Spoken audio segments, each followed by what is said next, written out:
Contoh macam Hezri. Sebab Hezri ada ilmu. Dia tahu apa yang dia nak kata dan dia berlatih dan sehingga dilihat sebagai seorang yang hampir sempurna. Ini fakta, bukan auta. Ini yang saya nak tekankan.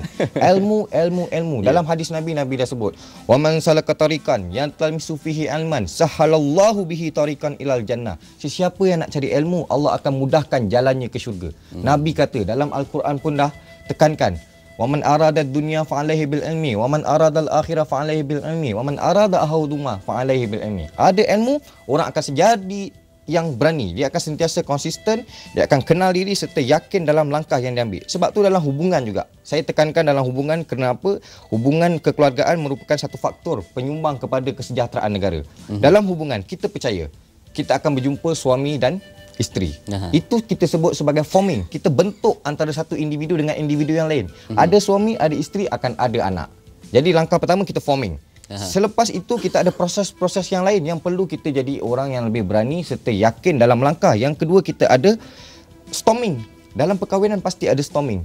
Nak pilih balik mana, nak pilih makan apa, nak pilih baju apa, nak pilih pergi mana, Mid Valley ke Wood Valley. Wood Valley ni hutan, Mid Valley shopping mall kan. Ada yang suami suka masuk hutan, isteri suka pergi Mid Valley. Jadi dia akan ada storming. Tetapi percayalah, mari kita cepat-cepat norming.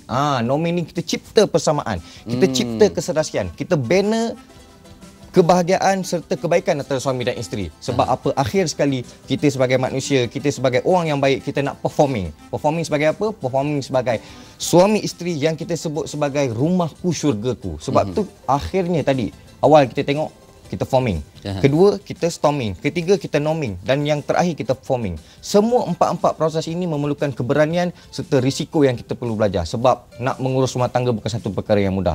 Sebab tu saya puji orang yang mempertahankan keluarga dia sampai hari ini, orang yang sayang keluarga dia, yang cipta kebahagiaan dalam keluarga, tahniah dan teruskan bina keluarga anda. Adakah konsep ini boleh diguna pakai dalam aspek-aspek lain seperti kerja, pelajaran dan lain-lain lagi? Boleh. Sebab orang yang berani, dia adalah orang yang tegas diri. Kalau tak berani, kita sebut sebagai pasif. Kenapa pasif? Tadi kita sebut kurang ilmu, kurang kemahiran, kurang sikap, kurang habit yang betul. Bila kita nakkan satu keberanian, dia perlu percaya kepada diri dia. Dia perlu yakin dengan apa yang dia buat. Nak yakin, nak percaya, kita perlu kepada ilmu. Ilmu, bapak saya kata apa? Dalam hidup ni ada 3 golongan manusia. Ini memang saya amalkan sehingga hari ini. Dalam nak mencipta berani, dalam nak mencipta risiko yang kita study. Yang pertama, melihat benda terjadi. Ramai manusia melihat benda terjadi. Pandai berkata-kata, pergi sekolah tinggi, ada ilmu, tetapi kita hanya melihat benda terjadi. Ini yang saya bagi tahu. Engkau pun tengok orang belajar, orang pakai kereta besar, orang gaji besar dan sebagainya. Tetapi yang kedua, akan ada juga, mungkin engkau juga, orang yang membiarkan benda terjadi. Tengok saja. Tadi dah melihat, lepas tu kita tengok. Tetapi dia cakap anak. Yang ketiga ini orang yang paling berjaya, orang yang paling berkuasa, orang yang ada keberanian, iaitu membuat benda terjadi. Sebab tu orang yang membuat benda terjadi, dia adalah orang yang berjaya dan boleh tumbuh sebagai orang manusia yang sejahtera. Baik. Melihat benda terjadi, membiarkan benda terjadi, membuat benda terjadi. Kita perlu jadi yang mana? Jadi yang ketiga. Buat benda terjadi. Sebab dalam kehidupan seharian memang akan banyak peristiwa yang kita akan lihat, kita akan biar, dan paling penting kita perlu buat apa yang kita nak buat. Jadi keberanian itu penting untuk kita jadi ataupun tergolong dalam golongan yang ketiga itu, iaitu kita memulakan sesuatu kejadian itu. Betul. Baik, adakah tahap keberanian itu perlu ada hadnya? Ya. Tahap keberanian bergantung kepada kekuatan seseorang. Contohnya orang suka berniaga. Hari ini orang, apa perniagaan yang ramai orang ceburi? Jualan langsung. Jualan langsung. Hari ini jualan langsung, besok tak jual langsung. Salah. Kenapa perlu jualan langsung? Ramai orang berjaya dalam jualan langsung sebenarnya. Sebab dia ada 3 kekuatan. Dia kenal apa itu syarikat yang diikut, apa itu produk yang ada, dan apa itu pelan pemasaran yang ada. Sebab tu jualan langsung menjanjikan impian yang besar kepada orang yang faham jualan langsung. Jualan langsung nak berjaya, saya nak ingatkan diri saya serta orang-orang yang ceburi bidang perniagaan, dia perlu tahu apa syarikat yang diikut. Syarikat ini syarikat Bumiputra kah, syarikat non Bumiputra kah, syarikat luar kah, syarikat yang boleh bayar pendapatan kah? Ini semua persoalan yang perlu dia jawab. Kalau dia study risiko-risiko tersebut, dia kaji risiko-risiko yang ada dalam syarikat tersebut, maka dia akan yakin dan berjaya dalam bidang jualan langsung yang dia ceburi. Yang kedua, produk. Produk dia adakah produk yang memang orang nak? Asal guna rambut je boleh tumbuh. Asal guna je boleh hitam rambut, kan? Tetapi kadang-kala produk yang ada tidak memenuhi keperluan yang dikehendaki oleh manusia. Ini ramai gagal dan tak kaji risiko yang ada dalam perniagaan tersebut. Dan yang ketiga, pelan pemasaran. Adakah pelannya mampu milik? Adakah orang nak beli barang 300 ataupun nak beli barang 3,000? Kalau pelannya 300, barangnya RM40, insya-Allah orang akan beli. Dan bila orang beli, ada orang pakai, barulah bonus pendapatan akan dibayar dan syarikat akan bertambah kukuh. Sebab tu saya nak ingatkan diri saya pada rakan-rakan yang lain, hari ini kita dah moden, kita dah maju. Katak pun bukannya duduk bawah tempurung. Lagu Jamal dia cakap apa? Saya ada belajar lagu ni. Ada terletak di hujung kampung, bawah cermin kopak ada kotak, tersembunyi dalamnya ada tempurung, sembunyi bawahnya katak melalak. Ini zaman katak melalak, bukan zaman katak bawah tempurung. Sebab tu kita cari ilmu. Ilmu dalam apa? Ilmu dalam keluarga, ilmu dalam perniagaan, ilmu dalam kehidupan. Ada ilmu, kita akan berani melangkah dan jadi orang yang sejahtera. Sama ada dalam perniagaan ya ataupun pekerjaan makan gaji juga ya, kita saya rasa konsep yang sama juga kita boleh aplikasikan. Tahu majikan kita faham apa-apa yang kita bawakan, kita tawarkan kepada pelanggan ya ataupun rakan sekerja atau kerja-kerja yang kita lakukan, dan juga kita perlu ada plan bermakna perancanganlah dalam kerja kita, sama ada kita makan gaji di pejabat. Ya, perancangan juga penting. Ini bermakna konsep ini universal. Boleh diaplikasikan dalam apa jua bidang yang kita lakukan. Baik, kita ada pemanggil di talian sekarang. Hello, selamat pagi. Salam satu Malaysia. Assalamualaikum. Waalaikumsalam warahmatullahi. Siapa di sana tu? Saya Rafida daripada Batu Kir. Ya, baik puan, silakan. Saya nak bertanya, kalau kita ada semangat apa tu tadi? Ya, yang berani. Berani, tetapi kita tidak ada kekuatan seperti mengantuk ataupun lemah nak dalam kerja. Jadi saya nak tanyalah kalau dalam keadaan ini. Baik, itu saja puan. Ya. Baik, terima kasih puan. Ada seorang lagi pemanggil di talian sebelum Cik Sudi menjawab soalan tadi. Hello, selamat pagi. Salam satu Malaysia. Assalamualaikum. Waalaikumsalam warahmatullahi. Abdullah Semanda Semban. Ya, Cik Lah, silakan. Ni lagi satu berani tak bertempat. Ya. Macam berani tak bertempat ni, tegur bos buat silap ke, itu bahaya tu. Ataupun melabur dalam skim yang sama-sama untungnya. Jadi ada juga manusia yang begini yang berani tak bertempat. Apa pandangan puan? Tapi kadang-kadang ada baiknya dia menegur bos tu. Kan? Baik, Cik Lah, terima kasih. Okey, itu persoalan yang baik juga. Sebelum itu, kita jawab soalan daripada Puan Rafidah tadi tu. Keberanian dah ada, tapi mungkin tak disusuli dengan nilai-nilai yang lain yang perlu ada untuk kita maju. Macam mana? Ya. Baik, Puan dari Batu Cave. Puan daripada Batu Cave, tahniah kerana membuat panggilan. Panggilan yang cukup bermakna untuk anda dan rakan-rakan di Malaysia. Ramai rakan-rakan yang nak baik, nak bertenaga, nak konsisten dalam perjuangan, dalam hidup, dalam kerja, dalam kejayaan. Tetapi kadang-kadang diuji pula. Nak pergi kerja, tengantuk pula. Nak pergi kerja, letih, kurang oksigen dan sebagainya. Saya nak bagi tahu Puan, apa yang agama pesan, apa yang saya amal. Dia kata apa, hiduplah seolah-olah 1000 tahun kamu hidup. Dan beribadatlah seolah-olah kamu akan mati esok. Jadi dalam pada nak rasa hidup 1000 tahun ni, kita perlu ingat bahawa dalam kehidupan kita, kita perlu rehat. Orang yang rehat, orang yang beri hak kepada badan, orang yang tidak zalim kepada mata, telinga, tangan, kaki dan badannya adalah orang yang boleh kekal dalam tenaga. Dia boleh kekal bertenaga. Saya nak ingatkan diri saya juga. Sebab tu kita perlu tidur, saudara-saudari, tuan-tuan dan puan-puan, 5, 6, 7 jam ke atas. Jangan sesekali tidur 5 jam ke bawah, 4 jam, 3 jam macam peminat-peminat bola hari ni. Seksa. Saya boleh bagi tahu, dah lah seksa tengok penalti malam tadi, kalah pula England kan. Kalah England. Boleh jadi stres Stres. England kalah, ngantuk pula. Sebab tu saya cadangkan nak tengok, pastikan tidur awal macam kawan-kawan yang ada. Lepas maghrib tidur, pukul 2 bangun. Bila kita ajak berbincang tentang ilmu, kenapa? Aku nak tidur hari ni tengok Euro. Tak ada masalah, yang penting perancangan. Puan, pastikan rehat yang cukup. 5, 6, 7 atau 8 jam. Yang kedua, Puan, saya nak ingatkan diri saya serta Puan yang melihat penonton-penonton yang ada kat rumah, kita amal makanan sunnah. Apa makanan sunnah? Banyak makanan sunnah yang ada. Ada 16 makanan sunnah. Ini 7 je. Nak tambah lagi tak cukup jari. 16 makanan sunnah yang terbukti dalam Al-Quran yang paling simple. Watini wa zaitun. Dan demi buah tin dan buah zaitun. Cari buah tin, cari buah zaitun. Puan boleh berjaya insya-Allah dengan izin Allah Subhanahu Wa Taala. Sebab makanan sunnah memang terbukti dia bertindak balas kepada otak dan memberi kecergasan kepada badan. Kerana apa? Bahan yang ada anti kanser, antioksida serta pembekal tenaga yang kuat. Sebab tu orang Arab, orang puasa dia makan kurma. Cukup makan kurma. Jangan makan biji dia keras Kurma cukup. Makan kurma boleh kekal bertenaga. Sebab tu cari produk yang ada kurma dalam dia, ataupun jus kurma, ataupun biji kurma tersebut. Buah kurma lah maksud saya. Biji buang, makan isinya. InsyaAllah Puan boleh rasa bertenaga. Dan yang kedua, Tuan Abdul dari Semban. Ini juga orang yang bijak. Kerana apa? Dia kongsi ilmu yang dia ada. Tegur bos tidak bertempat. Ini risiko saudara-saudari. Kadang-kadang kita melihat bos ini ancaman, tetapi tidak. Bos adalah orang yang banyak berfikir dalam sesuatu organisasi. Sebab tu hierarki kalau kita lihat, yang paling atas sekali adalah bos. Cuba terbalikkan hierarki tersebut. Yang paling bawah siapa? Bos. Sebab tu kita perlu faham perasaan bos ini. Bos nak jaga berapa ramai kumpulan, team. Together everyone achieve mission. Dia kena ada team nak jaga. Bukannya seorang tetapi 2, 3, 4, 5, 6, 7, 8, 9, 10 orang. Kadang-kadang organisasi sederhana 11 orang. Tetapi kalau yang besar lagi pening. Sebab tu nak tegur cara hikmah saudara-saudari. Tuan, kita boleh tegur dengan cara hikmah. Kalau tak boleh tegur dengan mulut, kita tegur dengan tangan. Maksudnya kita belai, sentuh dia. Tuan, saya rasa dia dengan bos ni. Bos pegang bahu dia. Mata tu bertentang mata, dari mata turun ke hati kan. Tak kenal maka tak cinta. Orang Melayu dah sebut lama dah. Selepas tu tak boleh juga, dah pegang, dah tenung mata tak jalan juga, dah pegang, dah geletik, dah apa keras je. Apa. Doalah pada Allah sebab Allah yang beri kejadian tersebut Allah juga yang jadikan, dan kita doa mudah-mudahan Allah beri pertolongan, beri insight, beri celik akal kepada bos yang ada jerbu tadi. Bos ni ada jerbu. Sebab apa ada jerbu? Kita tak tahulah apa masalah dia. Mungkin pemikiran, mungkin perasaan, mungkin tingkah laku. Sebab orang yang tak ada jerbu, yang tumbuh sejahtera macam Hezri dan yang ada dalam studio ini, senyum tak habis-habis. Hari Isnin senyum. Ini yang saya suka. Kita sebenarnya dilindungi serta dapat rahmat Allah Subhanahu Wa Taala. Amin, insya-Allah. Jadi kita kena fahamlah Yang penting kita kena faham situasi lah.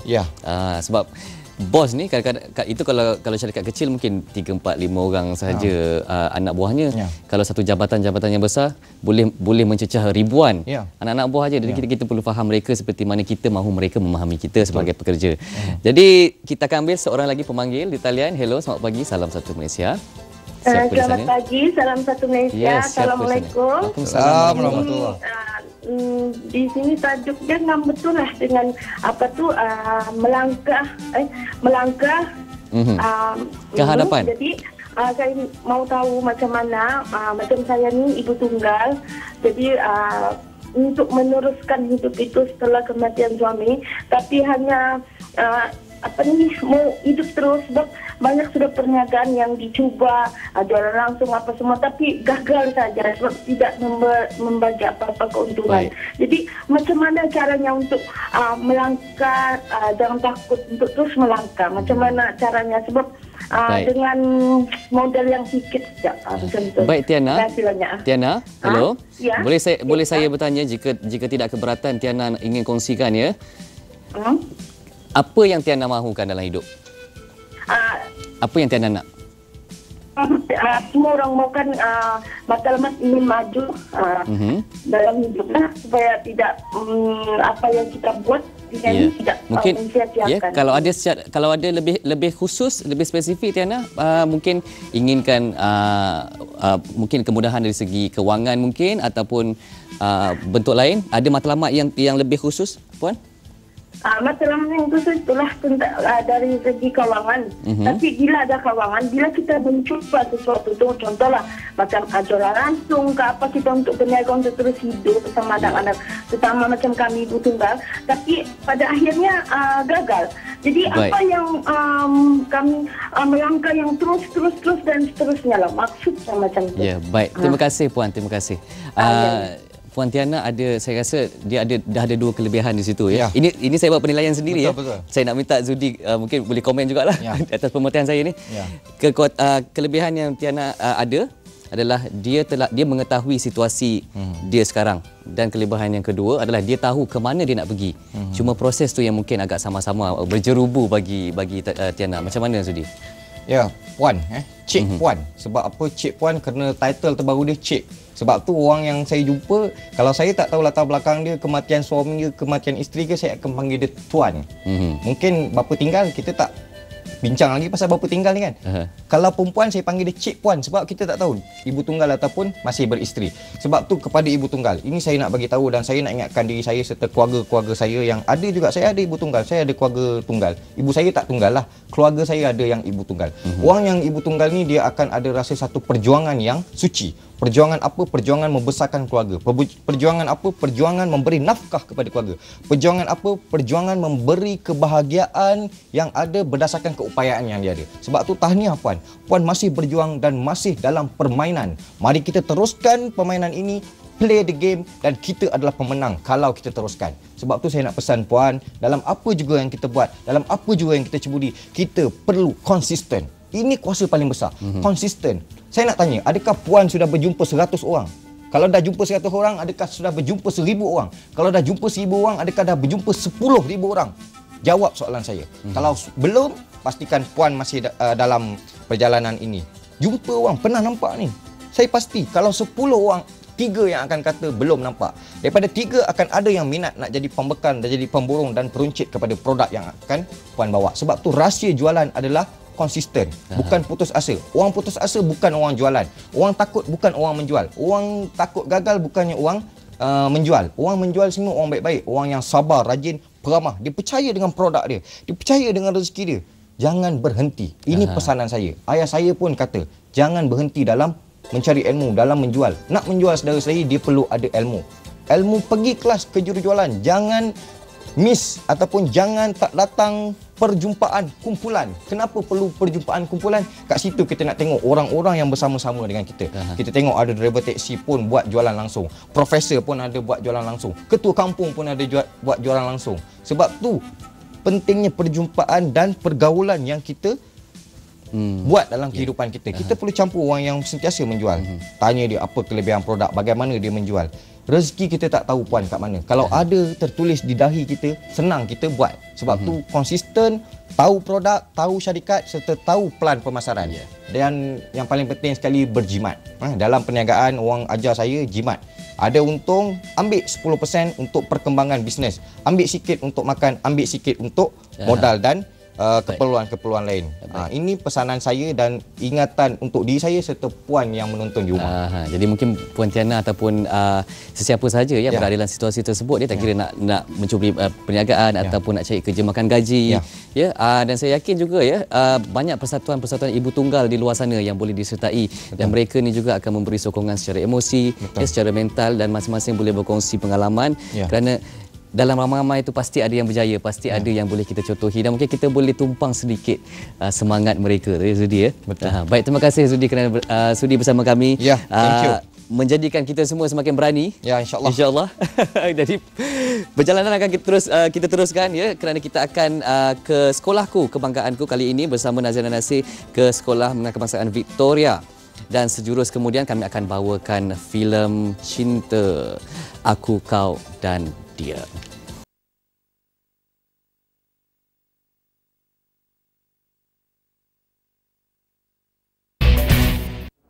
Baik, terima kasih. Terus setia bersama kami. Selamat pagi Satu Malaysia. Hani dari dalam keluar menemani saya kerana apa? Menerimalah kekurangan seadanya. Menerimalah kekurangan. Kalau tadi kita dah berkongsi tentang Perak Ironbound Challenge 2012, kita akan berkongsi pula dalam motivasi. Dah pun saya wawarkan di laman Facebook kita tentang terima kekurangan sebagai kelebihan. Kepada pasukan Itali yang menerima telur saja, terima kekurangan itu juga sebagai satu kelebihan. Kerana pastinya kemenangan berpihak kepada pasukan pilihan Cik Zudi ke? Ya. Rasa dia gembira hari ni, lain macam. Baik, kita ucapkan selamat datang. Assalamualaikum Cik Zudi. Assalamualaikum. Terima kasih ATM. Terima kasih. Baik, terima kasih. Okey, berbalik pada topik kita ni. Terima kekurangan sebagai kelebihan. Bagaimana kekurangan yang ada pada diri seseorang itu boleh menjadi kelebihan? Pertama sekali terima kasih kepada Ji dan Hani serta penyokong-penyokong. Selamat pagi Satu Malaysia.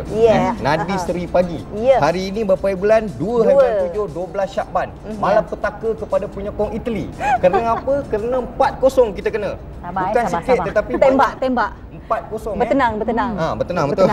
Sebab tu saya kecewa. Saya bangun minit 72 saya tengok 2-0. Akibat lori sampah yang kejut saya. Dan saya tidur, pagi saya dikejutkan bahawa 4-0 kita kena. Tak ada masalah. Dan satulah saya nak puji pada peminat dan penyokong Italy, kita terima kekurangan. Kita terima kekurangan sebagai kelebihan kita. Kerana apa? Coach Italy, Prandelli, saya tak ingat nama depan dia. Prandelli kata apa? Terima kasih anak buah saya dan tanya kerana bekerja keras dan kita tengok masa hadapan. Ini yang contoh yang baik. Dan dalam Islam pun kita ada konsep bahawa kita kena terima keadaan dulu. Kita kena terima keadaan bahawa kita ada kekurangan serta kita work on that. Kita berusaha untuk mengatasi kekurangan tersebut. Sebab tu orang yang baik, saudara saya nak ingatkan diri saya serta G dan Hani, kita perlu jadi sebahagian daripada penyelesai masalah. Jadi sebahagian daripada perkara yang boleh membantu diri kita, jadi sebahagian daripada perkara yang boleh tolong diri kita. Dan nescaya kalau ada pemikiran tersebut, kita boleh ubah kekurangan jadi kelebihan. Sebagai contoh, hari ini musim panas. Bagaimana orang panas, dia perlu terima keadaan panas. Barulah dia boleh berfikir bahawa dalam musim panas dia boleh jual air. Dalam musim panas dia boleh jual aiskrim. Dalam musim panas dia boleh jual ais kepal. Sebab tu perlunya terima keadaan, perlunya sedar bahawa ada kekurangan dan daripada kekurangan tersebut kita bina kelebihan dan jadi manusia yang tumbuh sejahtera. Baru kita boleh berfikir secara rasional ya. Ya, betul. Kalau yang panas dalam ni macam mana? Panas. Satu badan. Keputusan bagi tadi kan panas dalam. Macam mana ni pula? Saya nak tanya dengan saudara-saudari pada Hani dan Ji, berapa lama kita nak panas dalam? Kita hidup jangkaan 80 tahun, 66 tahun. Hari ini umur kita lebih kurang 20-an atau 30-an. Adakah selama-lamanya ataupun dalam masa yang panjang kita nak sedih? Tidak. Hidup perlu terus. Life must go on. Kalau Brody kata apa? Cukup derita sampai di sini. Tak boleh. Brody cakap cukup sampai di sini. Tengok lagu lain. Lagu lain siapa lagi? Cukup sudah. Cukup dah, nanti kita sambung. Sambung lagi. Haida pun kata. Haida dalam lagu dia Hajat, dia cakap apa? Bisakah kau tempuh ranjau ini? Bisa kan? Mana boleh tak bisa. Hidup perlu terus. Sebab tu orang yang panas dalam, dia perlu terima bahawa dia ada isu yang perlu dihadapi. Iaitu apa? Dia ada kemarahan, dia ada stres. Dan bagaimana nak tolong dengan keadaan macam ni? Senang saja, kita boleh denda diri kita. Kenapa kita stres sangat? Kenapa kita marah sangat? Kenapa kita perlu nak membesar-besarkan perkara yang sudah berlalu? Dan kita denda dengan cara apa? Kita buat kebaikan. Nescaya bila kita buat kebaikan, kita boleh rasa insaf dan kita boleh tumbuh lebih baik daripada semalam. Itu dia. Kalau kita pasal kita terima kekurangan diri sebagai kelebihan ni, agak sukar bagi mereka, hasil para wanita. Semuanya sering dibanding-bandingkan dari segi fizikalnya, tak sempurna, hidung tak berapa mancung ke, pipi tersorong-sorong ke, macam tu lah lebih kurang kan. Badan saya gempar sedikit daripada kawan sekerja ke, semuanya diterima sebagai kekurangan, tapi tidak kelebihan. Bagaimana kita nak merubah persepsi seperti ini, khas daripada wanita-wanita yang punya perasaan-perasaan? Rasanya kebanyakan daripada ni macam tu. Betul. Saya akui kekurangan fizikal merupakan satu masalah yang besar pada wanita. Bukan saja wanita Malaysia tetapi satu dunia. Seluruh wanita kita sebut sebagai bimbang, risau kalau orang kata dia tak cantik, tak menarik, kurang lawa dan sebagainya. Kerana apa? Wanita ini manisnya di mana? Manisnya di muka. Sebab tu kalau kita nak tengok wanita yang manis, di mukanya dan di barang kemasnya. Sebab tu dia pelik. Barang kemas. Sebab tu tarikan emas ni sangat tinggi. Dan wanita yang bermasalah, kita sebut bermasalah, ada dugaan, ada ujian serta dilihat sebagai lemah dan sebagainya, you yang perlu tolong diri sendiri. Wanita tersebut yang perlu tolong diri sendiri.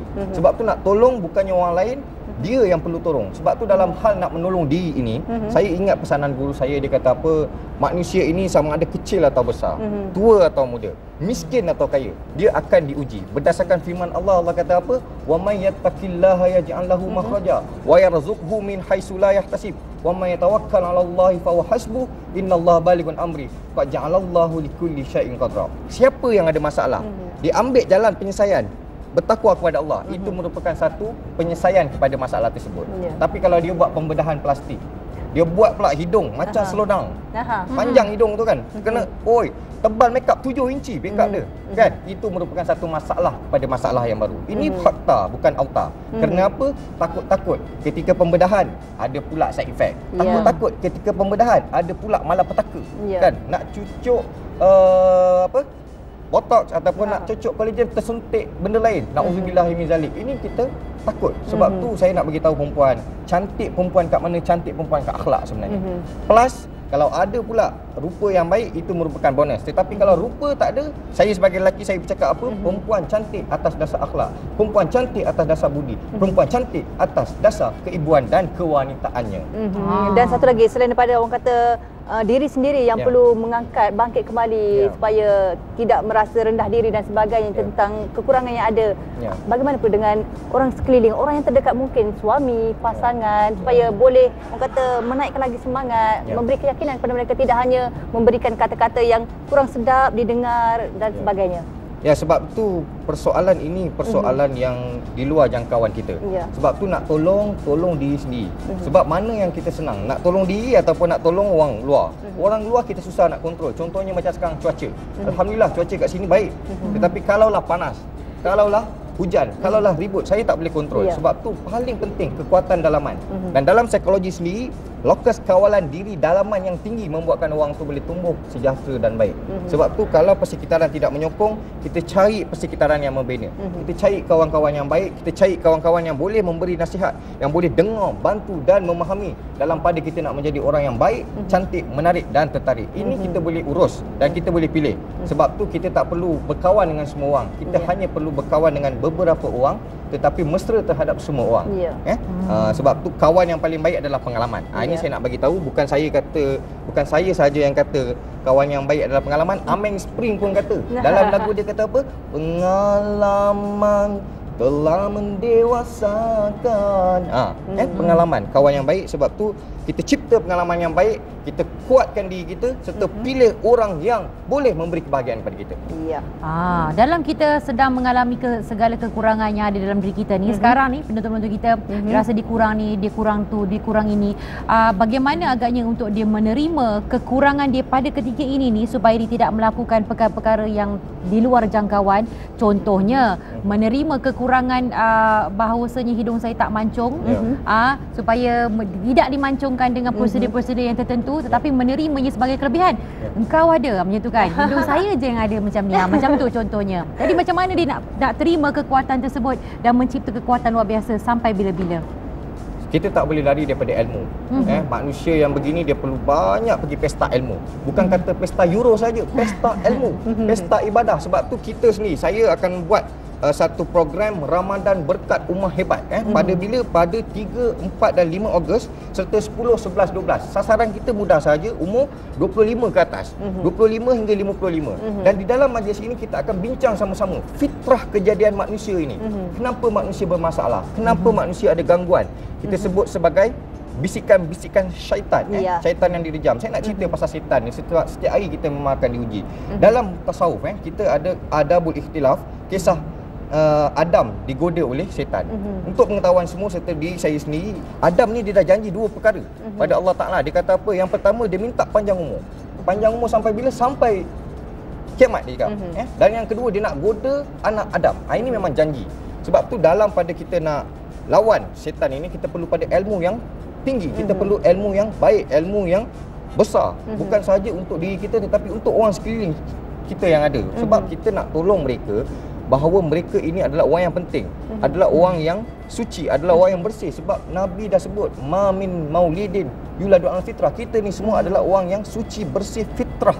Fitrahnya baik. Dan yang mengotorkan diri manusia adalah persekitaran, bukan manusia itu. Kerana apa? Mungkin tersalah fikir, mungkin tersalah kemahiran, mungkin tersalah campur, dan banyak kemungkinan yang ada pada orang yang bermasalah ini. Sebab tu saya nak ingatkan pada diri saya, kita tambah ilmu. Saya pun sampai hari ini masih belajar lagi dan tak pernah penat, tak pernah putus asa. Sebab tu kita perlu ada sifat-sifat rajin. Sebab putus asa ini bukannya sifat manusia, jauh sekali sifat setan. Sebab setan, Hani dan Ji, dia tak putus asa. Dia cakap dengan Allah apa? Sampai hari kiamat dia nak goda. Jadi terima kasih banyak diucapkan pada Cik Suri Zakaria, kaunselor profesional Lembaga Kaunseling Malaysia, yang telah pun membangkitkan kita satu suntikan semangat agar kita menerima kekurangan kita ni sebagai satu kelebihan. Terima seadanya. Jangan kita mempertikaikan dan melakukan perkara-perkara yang boleh memudaratkan diri kita. Selepas ini kita akan berkongsi dalam bicara cerita mengenai drama yang mengisahkan kisah ibu bapa yang disisihkan anak-anak. Sebuah drama yang berat yang kita akan kupas lepas selepas ini bersama dengan pelakon-pelakonnya dan kita akan berkongsi terlebih dahulu sebelum kita ke bicara cerita di mana Ji sempat singgah ke Sekolah Menengah Kebangsaan Sultan Salahuddin Abdul Aziz Shah baru-baru ini. Kalau anda tahu, sekolah ini merupakan sekolah yang tertua di Shah Alam, berlokasi di Seksyen 2 Shah Alam. Jadi kalau nak tahu apakah bidang kebitaraan sekolah ini, apa yang menarik dan uniknya, okey, saya dah pergi sana, tak apa, saya kongsikan bingkisan ini untuk anda. Ya, terima kasih. Dia bunyi tinggi tu kan? Sebab macam orang selalu macam bila resah, dia macam resah kan? Sebab apa macam bila resah ni, jangan risau, kita cuba fikirkan tentang sesuatu yang istimewa yang mungkin kita miliki ataupun yang cuba kita miliki. Pasal sesuatu yang istimewa tadi tu Fitri bernyanyi resah macam juga. resah tu kan. Dia memikirkan sesuatu yang istimewa mengenai apa yang dimilikinya tu. Sebab apa? Dia mempunyai bakat, itu keistimewaan dia. Yang mungkin tak dimiliki orang lain tapi orang lain menginginkannya. Jadi ni kita nak seimbangkan sebenarnya dalam motivasi kita pada pagi ni. Kita dah terima komen balas tapi kita baca sebentar nanti. Tapi seperti biasalah kita bersama dengan Cik Mozudi Zakaria, kaunselor profesional daripada Lembaga Kaunselor Malaysia. Assalamualaikum. Assalamualaikum. Terima kasih Hani dan Ji. Terima kasih ATM. Baiklah, kita mulakan mukadimah daripada Cik Zudi sendiri terlebih dahulu tentang tajuk kita ni. Sesuatu yang istimewa. Apa kaitannya dalam untuk kita kata motivasi kehidupan kita kaitannya? Manusia di bumi ini kau dilahirkan menagih usaha kudratmu merubah segala, mengisi impian semalam. Kita nak mulakan dengan seni sikit. Pada hari ini 9 hari bulan 7 19 Syakban 1433 Hijrah. Terima kasih kepada RTM dan penonton setia Nadi Seri Pagi. Selamat pagi satu Malaysia. Manusia istimewa, manusia unik. Dalam Al-Quran Allah Subhanahu Wa Taala kata apa? Laqad khalaqnal insana fi ahsani taqwim. Dan kita ciptakan manusia atas sebaik-baik kejadian. Manusia ada jasmani, manusia ada emosi, manusia ada rohani, manusia ada intelektual. Kita sebut sebagai J-E-R-I, Jerry. Jasmani, emosi, rohani dan intelektual. Jasmani ni apa? Hari ni kita tengok ramai manusia yang dapat buat kerja atas jasmani yang dia ada, atas tenaga yang dia ada. Hari ni kita tengok lelaki dah boleh buat dekor, lelaki boleh masak, lebih sedap pula kadang-kadang daripada perempuan. Dan perempuan pun terlibat juga dalam industri-industri pekerjaan yang mencabar. Contoh cari gali, angkat berat dan sebagainya. Itu jasmani. Emosi pula, kita ada rasa kasih sayang, kita ada rasa cinta. Sebab tu Hindustan kata apa? Mujhko na khabal. Tak boleh nyanyi banyak lah kan. Cori-cori jumpa kel kan. Emosi, kita boleh sayang orang, kita boleh cinta orang. Malaikat tak ada cinta, malaikat tak ada nafsu, tetapi manusia ada nafsu. Dan selepas itu kita sebut sebagai